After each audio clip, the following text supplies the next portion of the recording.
Welcome to Truth Meets Fiction, your home for timeless stories, unforgettable characters, and the kind of content that stays with you long after the credits roll. Whether it's fact, fiction, or somewhere in between, you'll find it here. Let's begin.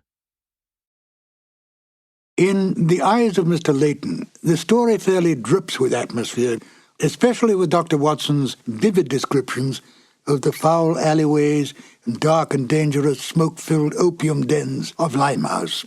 It is some of the best of dramatic radio's way with the listener's imagination. Basil Rathbone has always been underestimated as a fine character actor. Although he was more than happy to be a leading man in films and on the stage, it is such disguised characters as those he portrays in The Eyes of Mr. Layton that gave people a chance to see his true range as an actor. It was Rathbone's intense desire to stretch his acting ability in other areas that made him decide to leave the series, much to the dismay of Nigel Bruce. Nigel Bruce was extremely easygoing and a great fun-loving prankster, quite beloved by all who knew him. He adapted easily to any role he played, and especially loved the part of Dr. Watson, even though he himself knew that the good doctor was not at all like the person he portrayed in the Sherlock Holmes films or the radio series. It doesn't seem to matter, for Bruce's interpretation of Dr. Watson has been accepted and embraced by the public. It's interesting to note that Rathbone, by his very nature, was not unlike Sherlock Holmes. Rathbone's clipped tones and natural logic added to the picture of Holmes, and Bruce's casualness and his loyalty to Rathbone was much like Dr. Watson's attitude to Holmes. At the end of the 1945 radio season, Basil Rathbone was offered a very lucrative 7-year contract to continue as the great detective. He turned down the offer, and when Rathbone left the series, Bruce went on for only one more season as Dr. Watson to a Sherlock Holmes portrayed by Tom Conway. But it wasn't the same, and Bruce graciously bowed out of the series after that. At least thanks to the discovery of these long-lost radio shows, we can once again listen to Basil Rathbone and Nigel Bruce at the top of their acting ability, portraying the world's most famous detective and his loyal companion. Now, if you will, join me as we listen to The Eyes of Mr. Layton. This episode from the life of Sherlock Holmes will be transmitted to our men and women overseas by shortwave and through the worldwide facilities of the Armed Forces Radio Service. Petri Wine brings you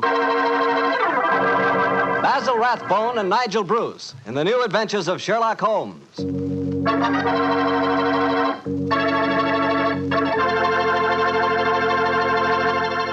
The Petri family, the family that took time to bring you good wine, invites you to listen to Dr. Watson tell us another exciting story about his good friend, that master detective, Sherlock Holmes. And I'd like to tell you something that maybe you already know.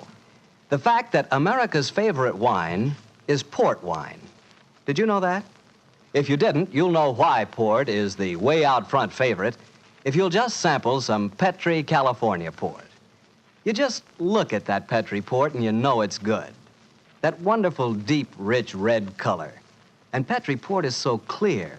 Just hold it to the light and you can sort of see right through the glass. But what you want to know really about a wine is how does it taste? And I'll tell you something. I've never yet been able to find the adjective that'll do Petri port justice. It's wonderful, honest.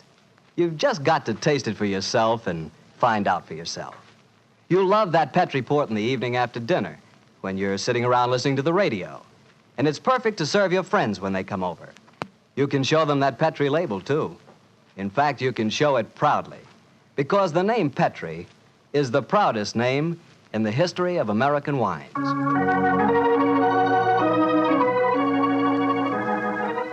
And now for our weekly doctor's visit. Let's see... No, Mr. Bartell, don't say let's see if he's expecting us. You know I always expect you at this time on Monday evenings, my boy. So draw up your usual chair and settle down. Thanks, Doctor. That's it. All alone this evening, Doctor? Where are the puppies? Out on the patio. They had a most unfortunate encounter with a dead seal on the beach this afternoon. In consequence, they're a little malodorous, shall we say.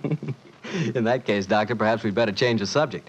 So, suppose I ask you about tonight's new Sherlock Holmes adventure. Well, my boy, as I told you last week, the story took place in the foul alleyways of Limehouse.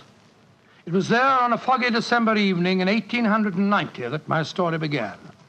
An old friend and patient of mine, Isa Whitney, had disappeared, and his distraught wife had come to me for help. Knowing the man to be the victim of the shocking habit of taking opium, I suspected that I might find him in one of the vile dens inhabited by the dregs of the waterfront. And so, Mr. Bartell, about 5 o'clock on that December evening, I began my search. After an hour of fruitless wanderings, I found myself in a vile alley called Upper Swandam Lane. I could hear the distant moans of the riverboats as I walked, eyes alert, and hand on the revolver in my coat pocket.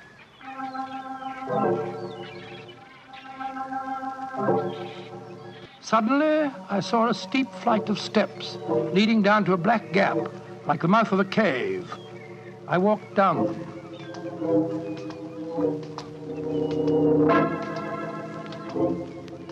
The steps were worn hollow in the center by the ceaseless tread of stumbling feet. I reached the bottom. A door faced me, and above it, a flickering oil lamp winked warnings at me. I found the latch and lifted it. The door squeaked open protestingly. And I entered.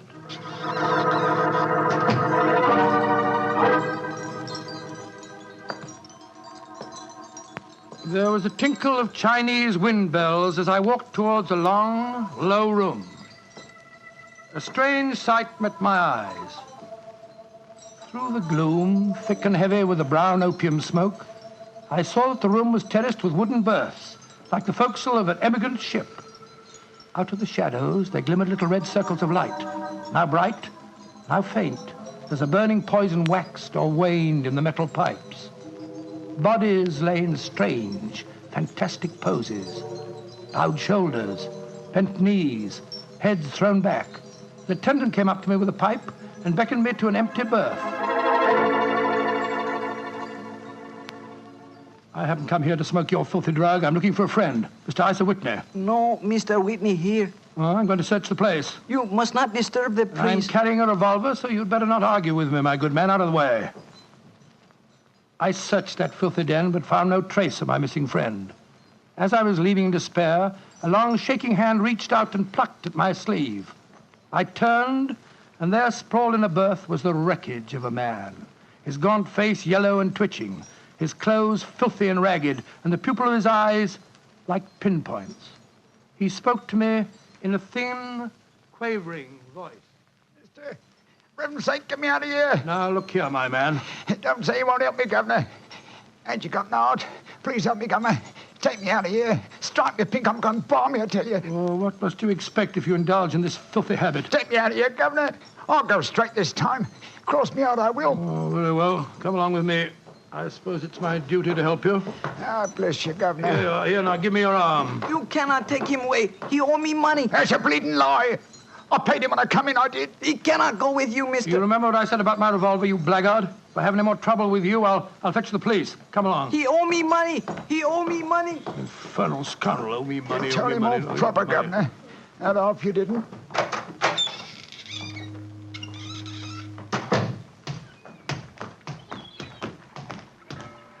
Now, look here, my good man. I'll give you a square meal, some advice, and some medical attention. But the rest Never is mind the advice, Watson, but I'll take you up on that square meal. Holmes. Yes, I'm very glad to see you, old fellow. What brought you to that filthy den of iniquity? Oh, gracious me, I went to find a friend. And I, an enemy. Your disguise is wonderful. It completely fooled me. But I'm afraid the proprietor was beginning to penetrate it. That's why I staged the little rescue scene. Had I been recognized, my life wouldn't have been worth an hour's purchase. Well, how long had you been there? Why were you there? Come on, Holmes. Tell me all about it. With pleasure, old chap. But first, let's find a chop house. I want that square meal you promised me.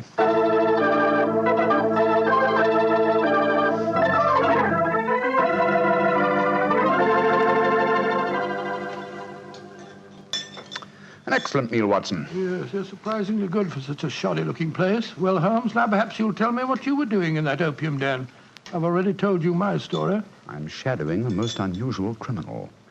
A man who haunts the opium dens, and yet I know that he himself is not an addict. Oh, I don't see anything very criminal about that. He might be looking for a thrill, or perhaps he's one of those writer fellows or something. But this man pretends to be an addict. I've watched him closely. He fakes his smoking, and grease paint has enabled him to simulate the characteristic pallor of a drug victim. He even affects the typical mannerism of nose scratching, but it's his eyes that give him away. The pupils are wide open, I suppose. Exactly, old fellow. Whereas, if he were really addicted to the drug, they would, as you know, be contracted. I myself always treat my eyes with a special kind of drop on the occasion when, I have to enter these dens. Why does a man haunt an opium den in order not to smoke? That, my dear Watson, is the problem that I intend to solve. Well, perhaps the fellow's a policeman or a private detective like yourself, Holmes. I've already checked on those possibilities. No, Watson, I believe there is only one answer. I believe the man is planning a murder. A murder? It's a tempting setting for a murder. Your victim is an addict, drugged and helpless. Your witnesses are in an equal state of befuddlement. The proprietor is anxious to cover up the crime because of the police. But you... Yes, Holmes. Now, the question is, who is the intended victim? That, my dear Watson, is why I've been shadowing this man. Unfortunately, he was not present in the den we just left, but I intend to continue my search. Holmes, can I help you? My wife's away, you know. You know, it's a long time since we were on a case together. I shall be delighted, my dear chap. I've missed you sadly during the past few months. And are you, Holmes? What's the next move? Back to Baker Street, old fellow. My disguise is wearing thin, and I must contrive a new one.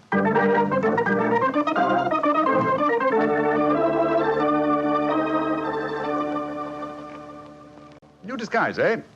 Well, which one shall it be, Watson? Well, how about the old flower seller? I love that one. Well, it's pretty fresh, Yes, Barnett. that's one. Oh, no, my dear fellow, no. Hardly appropriate for an opium den. In any case, the clothes are so wretchedly uncomfortable. Well, how about the music hall singer? Oh, that chap, yes. Oh, I don't want to be beside the seaside. Oh, I don't want to be beside the sea. I don't want to stroll along the prom, where the brass band plays tiddly-um. Oh, confound it. Who can that be? You weren't expecting anyone, were you? No. So this is just like the old days.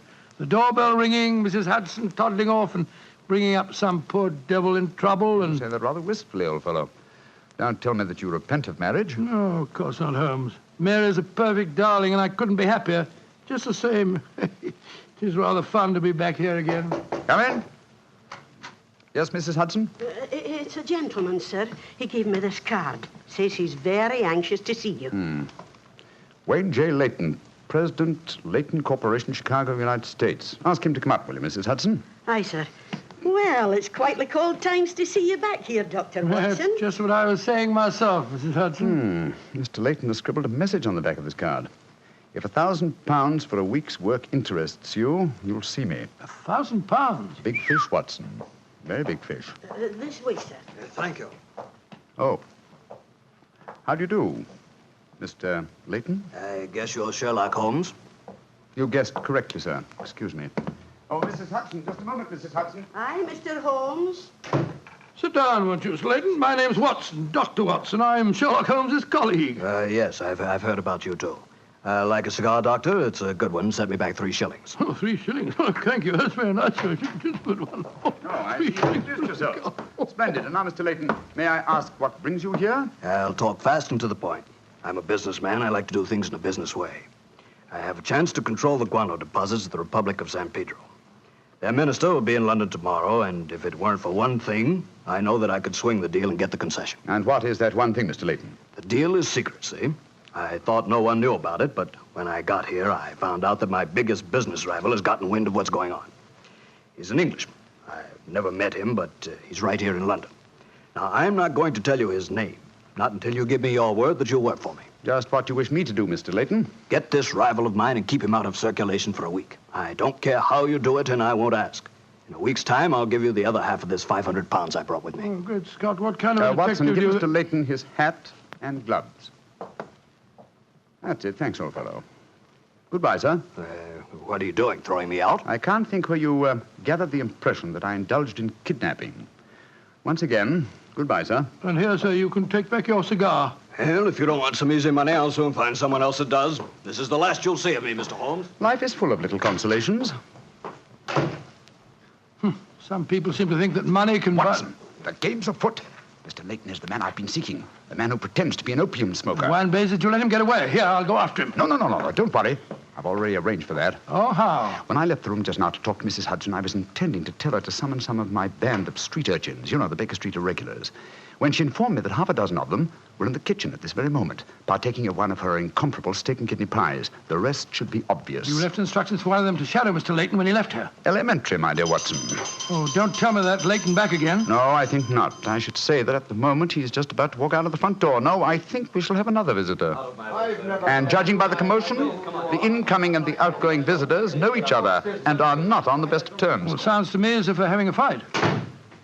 Here comes Mrs. Hudson to tell us about it. Come in. Oh, Mr. Holmes, you've got another visitor. So I gathered. Mrs. Hudson, you gave my instructions to one of the boys? I did that, sir. Young Wiggins was going to follow the gentleman. Mrs. Hudson, what was all that commotion about downstairs just now? Oh, it was the two gentlemen shouting at each other. Him that was leaving and the one that was waiting on the doorstep. And who is our new visitor, Mrs. Hudson? Here's his card, sir. Oh, thank you. Linton Chumley, 9 Belgrave Square. Well, ask him to come up, will you, Mrs. Hudson? Very well, Mr. Holmes. Oh, one thing more. Yes, sir. Please instruct another of the Baker Street irregulars to follow this Linton Chumley when he leaves here and report to me. All right, sir. You're taking no chances, Holmes, eh? You're having this fellow shadowed, too. Layton is a potential murderer. Of that I'm convinced. This Mr. Chumley might possibly be his intended victim. While we're talking to him, Watson, old fellow, I want you to be sure to look at the condition of his eyes. Yeah, I certainly will. Come in. Oh, good evening, Mr. Chumley. Are you Mr. Sherlock Holmes? I am. This is my colleague, Dr. Watson. How do you do, sir? That was Wayne Layton that was just left here, wasn't it? Won't you sit down, sir? Thank you. I don't want to sit down. All right, you needn't answer my question, but I know it was Layton. I've never met him, but I've seen his picture in the newspapers. Oh, very well, then, sir. It was Wayne Layton. I know why he came to you. He's trying to have me put out of the way while he closes that deal on the San Pedro and Guana concession. Now, look here, Holmes. You've got to be on my side. Whatever fee he offered you to dispose of me, I'll double it if you'll take care of him for a few days. Oh, dear me, this is becoming monotonous. Watson? The hat and gloves? Thank you, old chap. That's right. Good night, Mr. Chumley. Look here, Holmes. I'll treble his fee. I'll quadruple it. My dear Mr. Chumley, I have accepted no fee from Mr. Layton. I don't propose to accept one from you. Your hat and gloves, sir? That man is out to kill me, Holmes. Well, if you won't help me, I'll go to the police. That's an excellent idea, Mr. Chumley. Again, good night. Did you notice his eyes, Watson? Yes, the pupils were contracted. He's obviously an opium addict. And also a potential corpse. What do we do now? Wait for the irregulars to report? No, you return home for your medical bag. I have a feeling that you'll need it before the night is out. Then come back here. If I've gone before you return, I'll send one of the irregulars to bring you to wherever I may be. Wait until you receive a message from me. On your way, old chap. There's work ahead of us.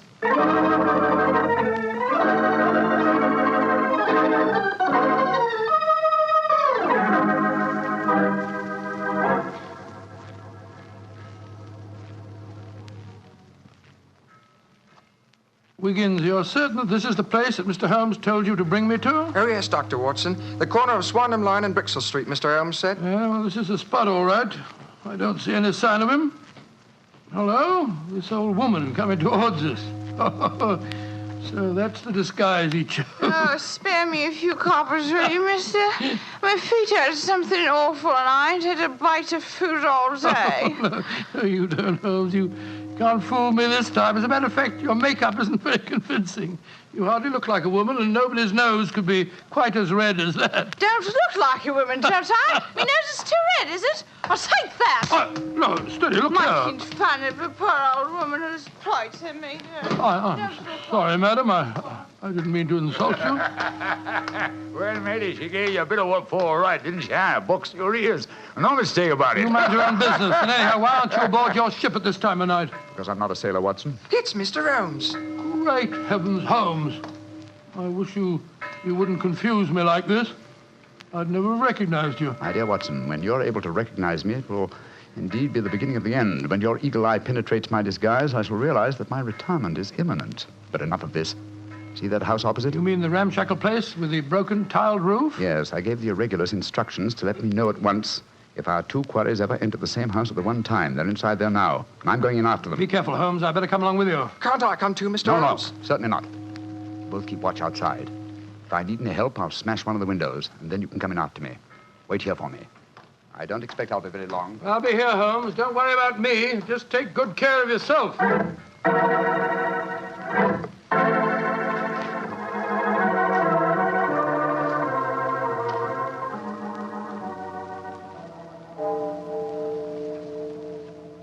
It's 1 o'clock, Doctor. Yes, I know, Wiggins. He's been in there half an hour. I'm beginning to get worried. Start going off, No, Wiggins. You know Mr. Holmes. When he gives orders, he likes them. There's the signal for help. Keep watching the house, Wiggins. I'll be out in 5 minutes. Go for the police. Right you are, sir. All right, Holmes, all right. I'm coming.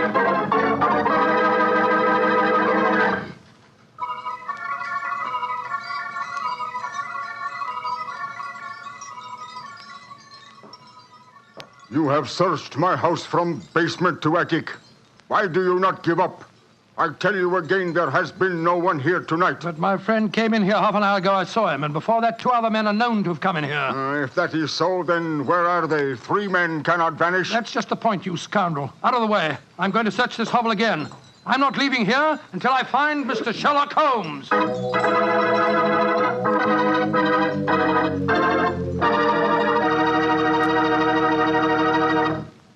You'll hear the rest of Dr. Watson's story in just a second. And if you don't mind, I'll take that second to say just one word to the ladies. And that word is muscatel. Petri California muscatel. I want you women to know about it because Petri muscatel is one wine that practically every woman likes. Maybe because it's such a beautiful color, like pale gold. But I guess really because Petri muscatel brings you the wonderful flavor of luscious, sun-ripened muscat grapes. And that's a flavor. Try Petri muscatel after dinner, or any time as a change from Petri port. Remember, if it's a Petri wine, you know it's a good wine.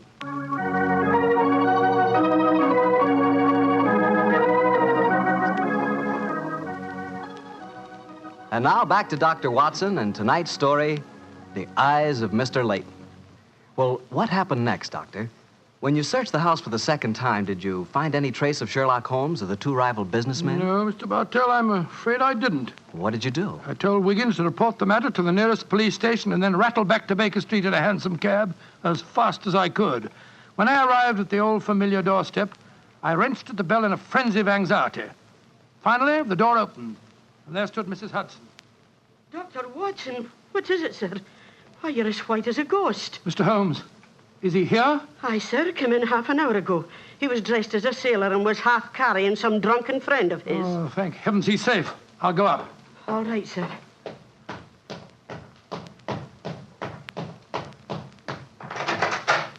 Now, Watson, old chap. There you are. Holmes, I can't tell you how glad I am to see you. Who's that lying on the sofa? Well, up with your bag, Watson. Though I'm afraid the poor devil's done for. Great Scott, it's Wayne Layton, the American fella. With a knife wound between his ribs. See what you can do for him, will you? All right. This is extraordinary, Holmes. You said that Layton was a potential murderer, and now he's a victim himself. The biter bit, eh, old chap?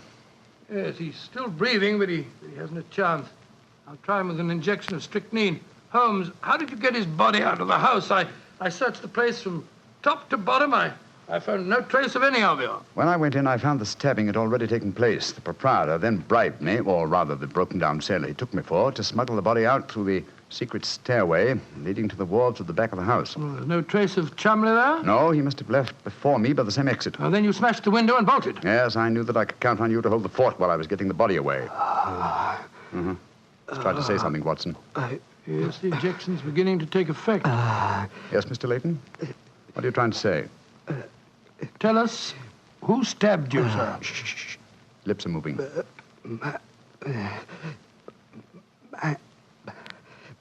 Mandalay.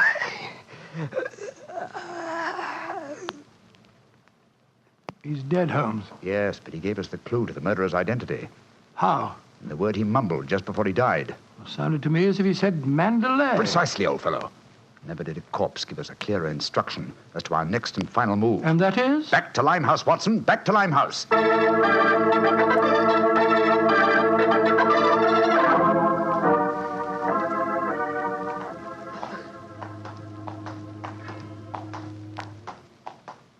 here we are. This must be the place. What's this? Another opium den? Yes, I knew that since Chumley refrained from smoking earlier on in the night, in order to keep his faculties alert for murder, that an enormous reaction would set in. You'd have to find a den at once, and beyond question a different one from that in which the murder was committed. But how do you know that he's inside here? Well, just before you returned to Baker Street tonight, I had a message from one of my irregulars. He tracked him here after he escaped from the scene of the stabbing. That was a couple of hours ago. He might have slipped away again. No, Watson, tonight he came to drown his senses with a wretched drug. He'll be here. Come on.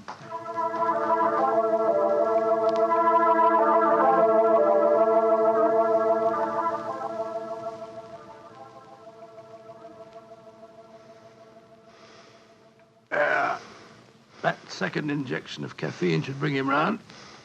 He's heavily drugged, but I think it'll work. Surprising what a £5 note will do, isn't it? Yes, the proprietor let us bring Chumley into this private room, and Look, he's coming too. Who are you? What do you want? You remember me, sir? I'm Sherlock Holmes. Oh, yes, I remember you. You're in serious trouble, Mr. Chumley. Very serious trouble. Trouble? What trouble? Wayne Layton didn't die. Oh. He's badly wounded, but he's going to live. He's at Baker Street now. He wants to go to the police and give evidence. You've got to get me out of this, Holmes. I'll pay you anything. 10,000, 20,000. Why did you stab Layton? He was in my way. I wanted the San Pedro concession. I meant to kill him. But we can fix it up now, can't we, Holmes?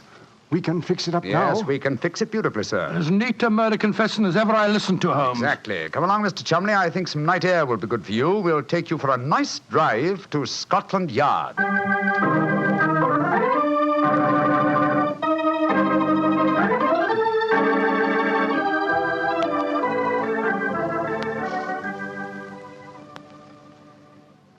I brought you some kippers, gentlemen. You've both been up all night, and I'm sure you can do it. It's very thoughtful of you, Mrs. Hudson. Yes, indeed it is. What is Mrs. Watson going to say when she finds you've been out all night? Oh, don't you worry about that, Mrs. Hudson. She's very understanding. It's lucky for you that she is.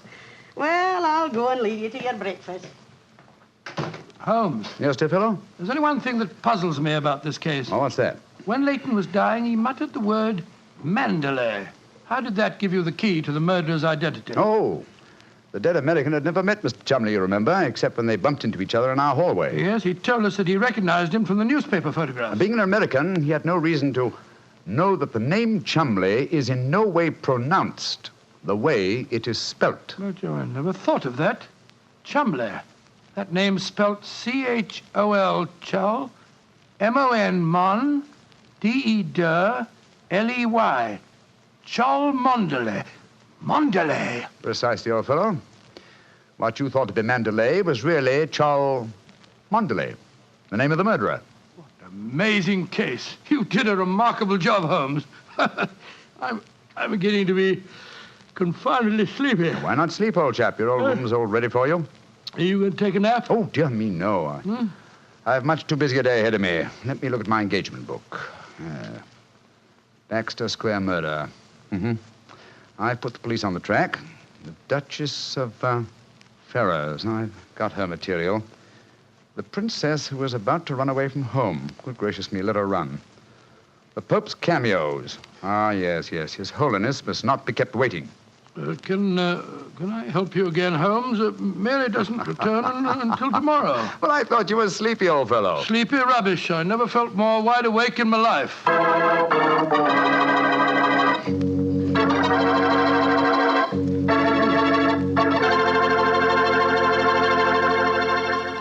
That was a swell story, Doctor. I'm glad you enjoyed it. And it was really funny when you mistook that old lady for Holmes and she slapped your face. It wasn't very funny at all. Sure it was. Come on, admit it, Doctor. Well, she did look like Holmes in disguise, you know, and you would have made the same mistake that I did. Okay. Her nose was ridiculously red, and she did look like a man. Look, Doctor, forget I ever said anything. I won't say another word. I'll keep my mouth closed forever. Oh, come on, I wouldn't do that. Mr. Bartell?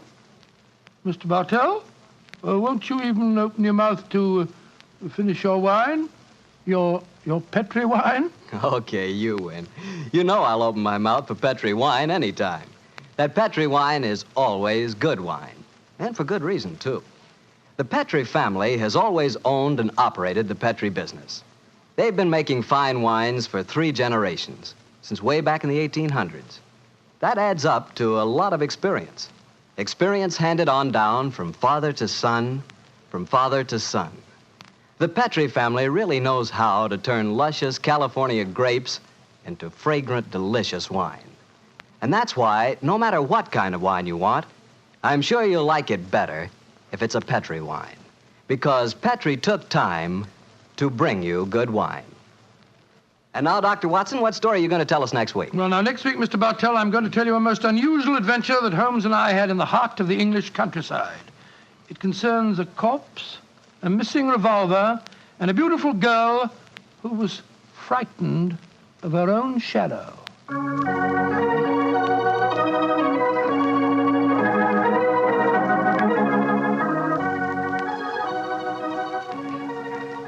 Tonight's Sherlock Holmes adventure is written by Dennis Green and Anthony Boucher and is based on an incident in the Sir Arthur Conan Doyle story, The Man with the Twisted Lip. Mr. Rathbone appears through the courtesy of Metro-Goldwyn-Mayer, and Mr. Bruce through the courtesy of Universal Pictures, where they are now starring in the Sherlock Holmes series. The Petri Wine Company of San Francisco, California, invites you to tune in again next week, same time, same station. The Petri family took the time to bring you such good wine. So when you eat and when you cook, remember Petri wine. To make good food taste better, remember... Petri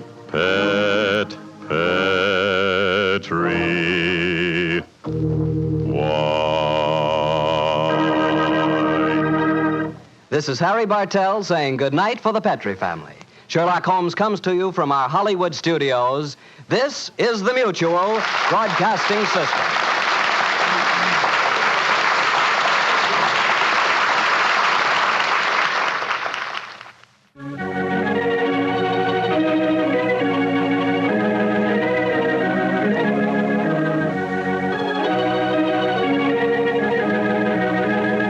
The 2 episodes you have just heard, In Flanders Fields and The Eyes of Mr. Layton, are part of the new Adventures of Sherlock Holmes, starring Basil Rathbone and Nigel Bruce, and are a 1988 copyrighted production of 221A Baker Street Associates. The Sherlock Holmes stories and the characters of Sherlock Holmes and Dr. John H. Watson were created by Sir Arthur Conan Doyle and are used with the kind permission of Dame Jean Conan Doyle. I'm Ben Wright. I hope you will join me again for more new adventures of Sherlock Holmes. Thank you for listening.